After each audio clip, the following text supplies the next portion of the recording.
Hello बच्चों, let's see this question and here this question say which of the following is statement is against the principle of democratic election। यहाँ पे question में आपसे बोल रहा है कि नीचे जो आपको ऑप्शन दिए हुए हैं इन ऑप्शंस की स्टेटमेंट्स में से कौन सा स्टेटमेंट डेमोक्रेटिक इलेक्शंस के प्रिंसिपल के अगेंस्ट में है। तो यहाँ पर हम डेमोक्रेटिक इलेक्शन की बात करेंगे, इसलिए क्वेश्चन का की कॉन्सेप्ट है डेमोक्रेटिक इलेक्शन या principle of democratic election. Okay, तो देखते हैं ऑप्शन क्या है।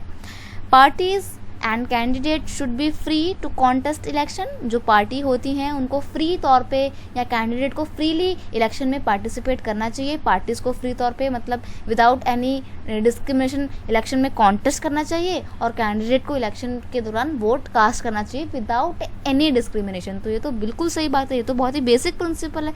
तो ये तो आपका आंसर बिल्कुल नहीं हो सकता है, तो उसको क्रॉस कर देंगे।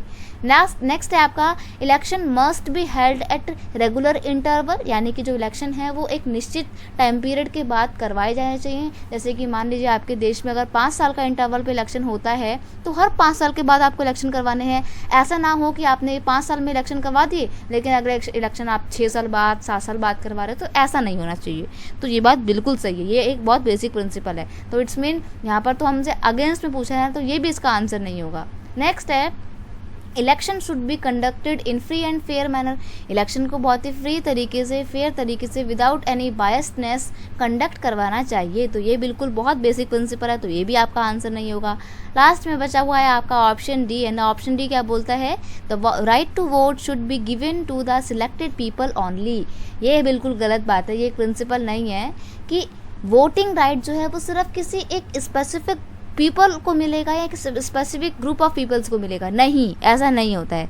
वोट देने का राइट आपको सबको देना है और इस वोटिंग राइट को प्रोवाइड करने के टाइम पे कंट्री को किसी भी बेस पे कोई डिस्क्रिमिनेशन नहीं करना चाहिए। तो ये एक बेसिक प्रिंसिपल नहीं है और ये बेसिक प्रिंसिपल के आइडिया के अगेंस्ट में है। That's why you will have to mark option D.